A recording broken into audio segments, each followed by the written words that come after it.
কেউ কোনোদিনও বোঝেনি, সবকিছু আমার উপর চাপিয়ে দেওয়া হয়েছে। শুধুমাত্র আমার থেকে সবাই সুবিধা নিয়েছে এরা। না পরিবার, না না যাকে আমি বন্ধু মনে করেছিলাম, আমার সত্যিকারের বন্ধু অষ্টমীকে, সেও দেখ সোজা পথে না পেরে কায়দা করে কিরকম আমায় ঠকিয়ে দিল।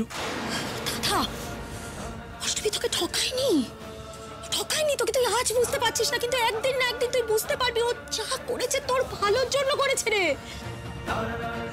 আমি চাই না, আমি চাই না ভালো। কিসের ভালো ইরা? যে ভালো দুটো ভালোবাসার মানুষকে একত্রিত করতে পারে না, কিসের ভালো সেটা? কোন ভালোবাসার কথা বলছিস তুই? তুই আজও বিশ্বাস করিস উজ্জয়িনী তোকে ভালোবাসে? মুরগের স্বর্গে বাস করছিস তুই। আমি উজ্জয়িনী সম্পর্কে একটা কথা তোর মুখ থেকে শুনতে চাই না ইরা। চুপ কর দাদা, চুপ কর। অন্তত উজ্জয়িনী সম্পর্কে তুই আমার সামনে গলা ফাটাস না। একটা নকল হিরেও, আসলে নকল হিরে এতটাই চকচক করে না যে একটা আসল হিরে, একটা নকল হিরেকে চিনতে মানুষের যে মন লাগে, যে মেধা লাগে, সেটা তোর আজ নেই। আমি জানি না কিসের মোহে, কিসের মোহে, আমি কিছু বুঝতে পারছি না। তুই না, আমিও বুঝতে পারছি না ইরা, যে তোরা কিসের উপর ভিত্তি করে অষ্টমীকে আসল হিরে বলছিস যে আমার ঠকিয়েছে, আর উজ্জয়িনীকে ঠকায়নি। তুই যেটাকে ঠকানো বলছিস সেটা আসলে বৌরানীমা লীলা।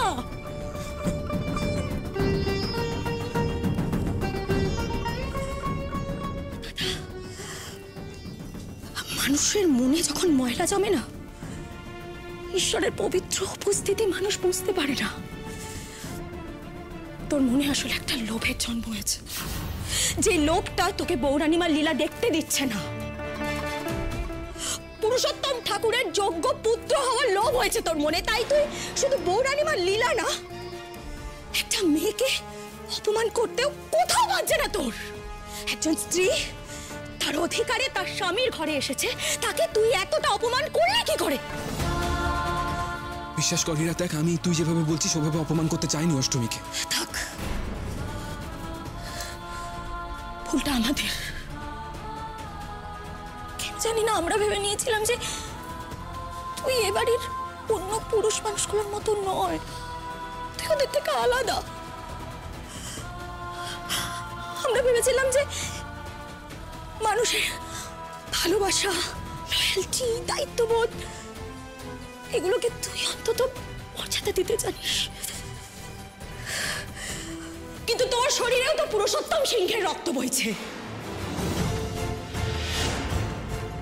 যে মানুষটা প্রতিদিন প্রতিনিয়ত আমাদের মাকে অপমান করে এসছে, আজ তুই তার ছেলে হয়ে ঠিক একই জিনিস করছিস, একই জিনিস করছিস। তুই তো ঠিক, আমরা ভুল দাদা, আমরা ভুল, কারণ আমরা ভুল আশা করেছি, তোকে নিয়ে ভুল ভেবেছি। আমরা ভুল, তুই তো ঠিক। তুই আজ প্রমাণ করে দিচ্ছিস তুই বাবার যোগ্য ছেলে। আমরা ভুল, তুই ঠিক। ইরা, ইরা আমার কথাটা শোন, ইরা আমার কথাটা শোন।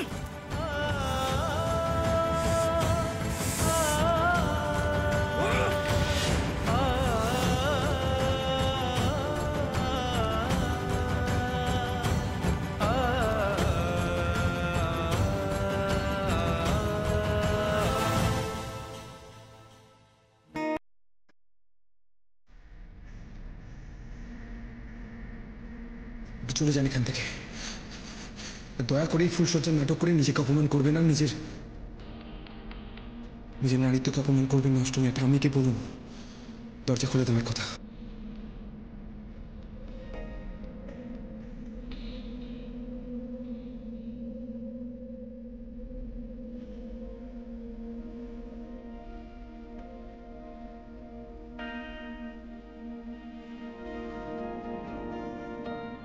আমরা ভেবেছিলাম যে মানুষের ভালোবাসা, লয়্যালটি, দায়িত্ববোধ এগুলোকে তুই অন্তত মর্যাদা দিতে জানিস, কিন্তু তোর শরীরেও তো পুরুষোত্তম সিংহের রক্ত বইছে। একে তো আমায় ঠকিয়ে বিয়ে করেছেন, আর তো কি আশা করছেন যে আমি আপনার সাথে ফুলসজ্জা করবো, তাই তো? কি করে এতটা কষ্ট দিলাম অষ্টমীকে?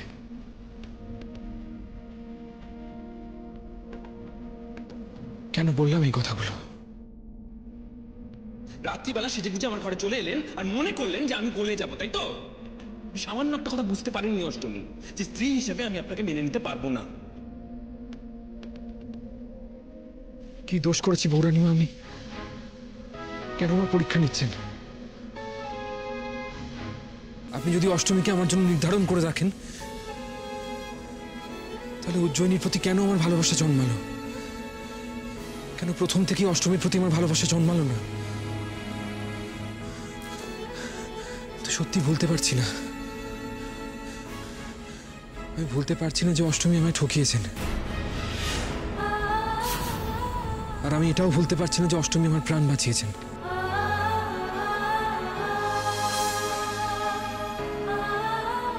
আমি জানি না, আমি নিজের অজান্তে অষ্টমীকে কষ্ট দিয়ে ফেলছি। কেন করছি আমি এরকম? কেন?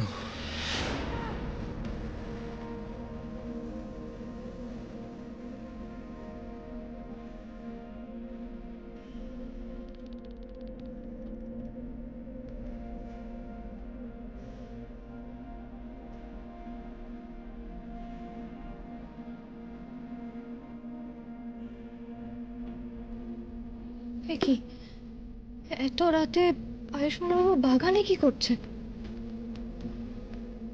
এরকম হাওয়া দিচ্ছে যখন, নিশ্চয়ই কাল বৈশাখী ঝড় আসতে পারে। কড়া বাজ পড়বে, বৃষ্টি হবে। উফ, এই মানুষটা যে কি করে না।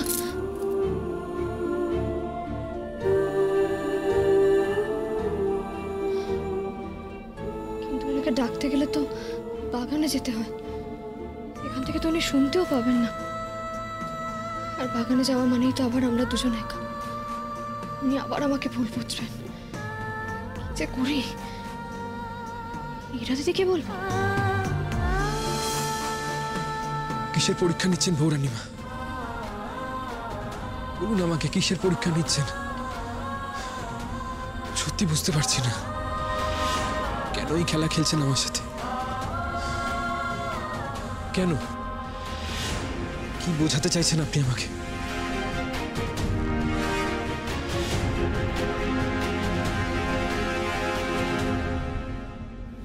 এতক্ষণে নিশ্চয়ই বাড়ির সবাই ঘুমিয়ে পড়েছে। সারাদিন ধরে যা হাঙ্গামা হচ্ছে, তাছাড়া এখন ডাকাডাকি করতে গেলে তো বৃষ্টি চলে আসতে পারে। উনি ভিজে গেলে ওনার আবার শরীর খারাপ হবে। না না, উনি সবসময় তোমাকে ভুলই বোঝেন। আরেকবার না হয় ভুল বুঝবে। এখন সবার আগে প্রয়োজন ওনাকে ঘরে নিয়ে আসা।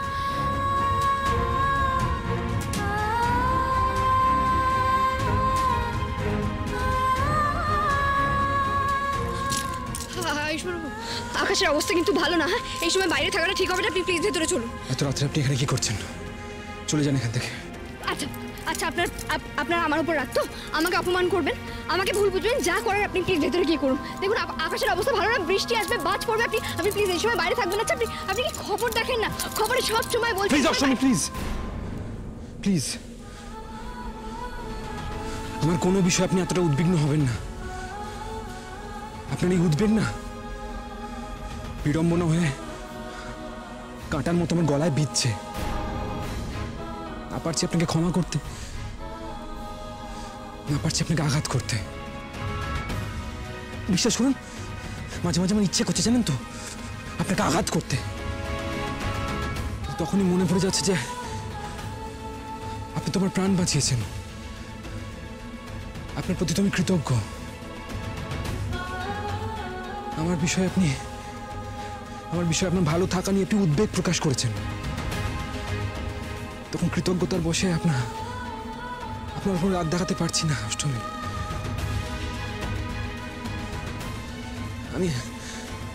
আমি যদি কখনো আপনার উপর নিজের অজান্তে রাগ দেখিয়েও ফেলি, আমার ভেতর প্রবল যন্ত্রণা হচ্ছে অষ্টমী। আমি বুঝতে পারছি না কেন আমার সাথে এরকম হচ্ছে। আমার নিজেকে প্রচন্ড অনুতপ্ত লাগছে। আপনি চলে যান এখান থেকে। আমি আর পারছি না অষ্টমী, আপনি চলে যান এখান থেকে। আচ্ছা আচ্ছা, শুনুন, আমি আপনাকে রেহাই দেবো। আপনি প্লিজ এখন আপনার কথাটা শুনুন। প্লিজ প্লিজ ভেতরে চলুন। আসুন আসুন প্লিজ। ছেড়ে দিন আমাকে।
ঠাম্মি, ঠাম্মি, ঠাম্মি ওঠো।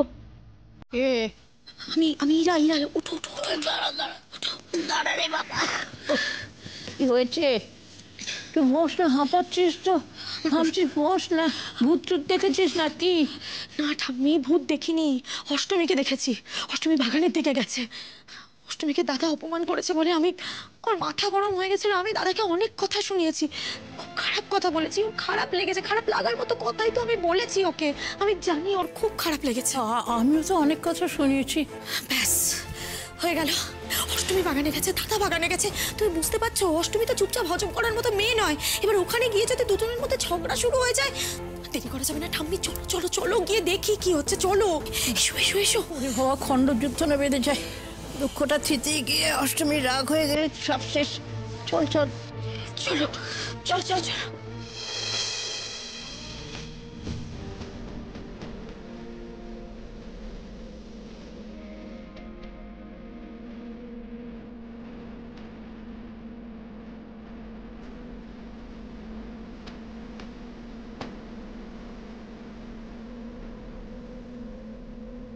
তোদের বলেছিলাম না, বৌরানীর ইচ্ছে হলে কেউ আটকাতে পারবে না। বৌরানী নিজেই তো অষ্টমীর ফুলসজ্জার আয়োজন করেছেন। এত ভালো ফুলসজ্জা আমরা কি আর ব্যবস্থা করতে পারতাম? দেখো ঠাম্মি, যেন মনে হচ্ছে না রাস পূর্ণিমায় নিথুবনে শ্রীকৃষ্ণের বুকে আমাদের রাধারানী ফুলের শয্যায় শুয়ে আছে। সত্যি গো ঠাম্মি, বৌরানী কি দারুণ ফুল সাপ্লাই দিয়েছেন। হ্যাঁ, আমরা তো এত ফুল অ্যারেঞ্জই করতে পারিনি গো। জয় বৌরানীর জয় জয়। বাবা, কি প্রেম দেখো ওদের। এই দিদি ভাই শোনো না, আমার না এই প্রেম দেখে একটা গান পাচ্ছে গো। একটা গান গাই। আরে আমি গান গাই। আমি একটা গান গাইতে, একটা গান গাই। আর শোনো, কানে কানে গাইবো। মিলন হবে কত দিনে, মিলন হবে কত দিনে, আমার মনের মানুষের সনে মিলন হবে কত দিনে, আমার মনের মানুষের।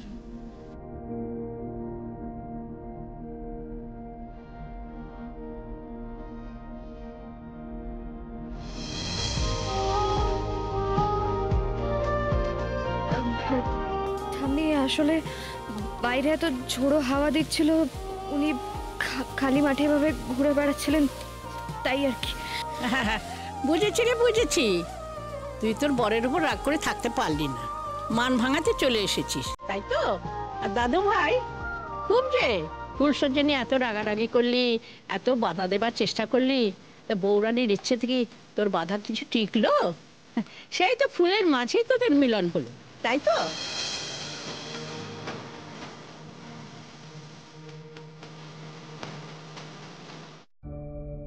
আমি যা ঘটেছে সেটা কোইন্সিডেন্স। আমি আসছি। দাঁড়া দাদু ভাই, দাঁড়া।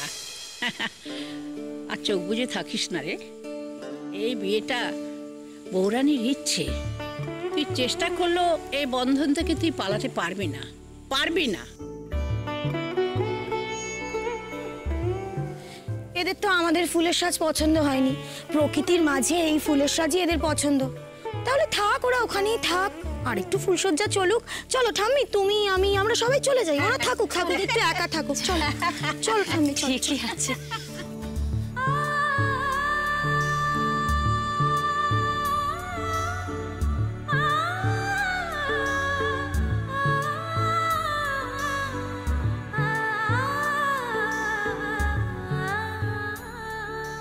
সত্যি আমার ফুলসজ্জা হলো না?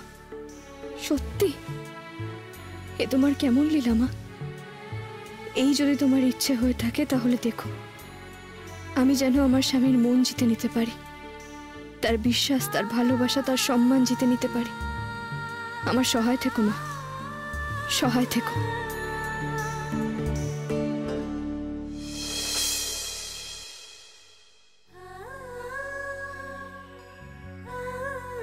বৌরানী, আমার স্বামীর মঙ্গল করো, আমার শ্বশুর বাড়ির সবাইকে ভালো রেখো।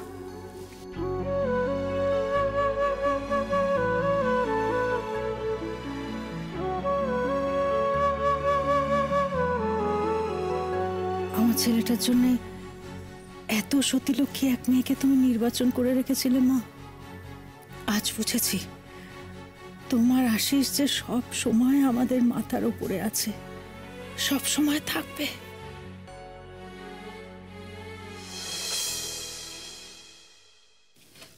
এ কি বড় মা, তুমি ওখানে দাঁড়িয়ে আছো কেন? এসো ভেতরে, এসো এসো। অষ্টমী, মা আমার, কাল তোমাকে আয়ুষ্মান এতগুলো কথা শোনালো, এত অপমান করলো, তারপরেও তুমি আমার ছেলেটার নামে এত নিষ্ঠা ভরে সিঁদুর পড়ছো মা। সে কি কথা বড় মা, উনি যে আমার স্বামী, উনি আমাকে স্ত্রী বলে না মানলেও আমি তো ওনাকে নিজের স্বামী বলে মানি। তাই স্বামীর প্রতি এটুকু কর্তব্য করব না, তা আবার হয় নাকি? অষ্টমী, অষ্টমী মা, আমি মায়ের কাছ থেকে সব শুনেছি। কাল কাল তোমায় আয়ুষ্মান যা যা কথা বলেছে সব মা আমায় বলেছেন। আমি ভাবতে পারছি না যে আমার ছেলেটা এত খারাপ কথা বলতে পারে। অষ্টমী, আমার ছেলেটা বিশ্বাস করো, আমার ছেলেটা এরকম নয়। ও কখনো কাউকে কোনো খারাপ কথা বলতে পারে না, কখনো কাউকে অপমান করতে পারে না। আমি আমার ছেলেটাকে এভাবে মানুষ করিনি মা, বিশ্বাস করো। আমি নিজেই আশ্চর্য হয়ে যাচ্ছি, আমি নিজেই দৌড়তে দৌড়তে মরে যাচ্ছি যে আমি আমার ছেলেটাকে কি করে এভাবে মানুষ করি। বড় মা, এমন করে বলো না। সত্যি কথা বলতে আয়ুষ্মান বাবুর কথায় প্রথমে আমারও খারাপ লেগেছিল,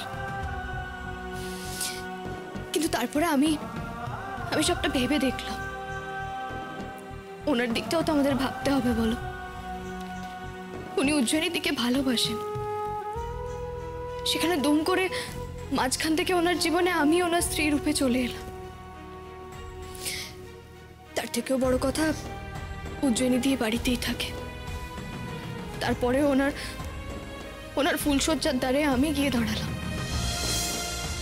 এতে ওনার মনের ওপর দিয়ে কি যাচ্ছে সেটা তো আমাদেরও বুঝতে হবে বড় মা।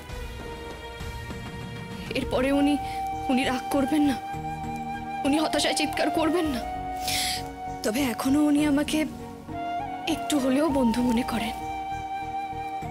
তাই জন্যেই যতটা খারাপ লাগা আছে উনি সবটা উগরে দিয়েছেন আমার ওপর। আমার জায়গায় অন্য কেউ থাকলে হয়তো উনি কিছুই বলতেন না, শুধু নিজে একা একা কষ্ট পেতেন। স্বয়ং বৌরানী আমাকে ওনার স্ত্রী হিসেবে চিহ্নিত করেছেন, তাই ওনার রাগ, দুঃখ, কষ্ট সেই সব গরল আমি পান করব না তো আর কে পান করবে বড় মা? আমি তোমাকে বলছি মা, আমি বলছি তোমাকে, এই বিষ তোমায় বেশি দিন পান করতে হবে না মা। তুমি দেখো, আসলে অষ্টমী, আমার ছেলেটার চোখে না মায়ার পর্দা পড়ে আছে। ও এখনো ওই মায়াবিনীর পেছনেই ছুটে যাচ্ছে, কিন্তু আমার বিশ্বাস বৌরানী মা একদিন নিশ্চয়ই আমার ছেলের চোখে আঙুল দিয়ে বোঝাবেন সত্যিটা কি। আয়ুষ্মান ঠিক বুঝতে পারবে তুমি ওর রক্ষা কবচ, তুমি ওর প্রকৃত স্ত্রী। জানি বড় মা, সেই আশাতেই বুক বেঁধেছি। আমি জানি মা, আমিও তো একটা মেয়ে, আমি বুঝি স্বামীর কাছ থেকে এ ধরনের আঘাত পেলে মেয়েদের মনে কি হয়, আত্মসম্মানে যে বাঁধে সেটা আমি বুঝি। অষ্টমী, আমি আর আমার ছেলে হাত জোড় করে তোমার কাছে ক্ষমা চাইছি মা। চিচি বড় মা, তুমি আর কোনোদিন এইভাবে আমার সামনে হাত জোড় করবে না। তুমি আমার গুরুজন, আমার মায়ের মতো। একজন মা কখনো তার মেয়ের কাছে ক্ষমা চায়?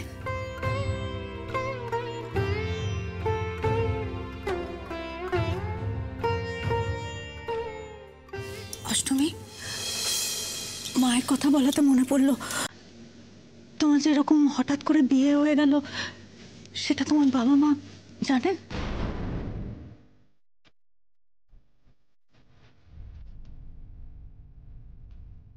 কি হলো অষ্টমী, বললে না তো তুমি ওনাদের খবর দিয়েছো কিনা, ওনারা জানেন কিনা? পারিনি বড় মা, জানাতে পারিনি। আমারও সেরকমই মনে হচ্ছিল অষ্টমী, কারণ ওনারা এখনো এলেন না তোমার সঙ্গে দেখা করতে। তখনই আমি বুঝতে পেরেছি তুমি ওনাদের জানাতে পারোনি। কোন মুখে জানাবো বলো তো বড় মা? আমি ওনাদের একমাত্র সন্তান, ওনাদেরকে না জানিয়ে বিয়ে করেছি শুনলে অষ্টমী।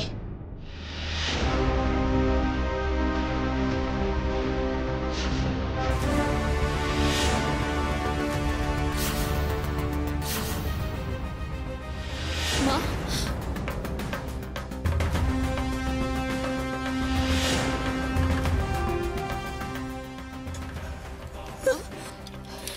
বাবা, তোর হাতের শাখা পলা, তোর মাথায় সিঁদুর, তার মানে আমাদেরকে ফোন করে যেটা বলা হয়েছিল সেটা সত্যি ছিল।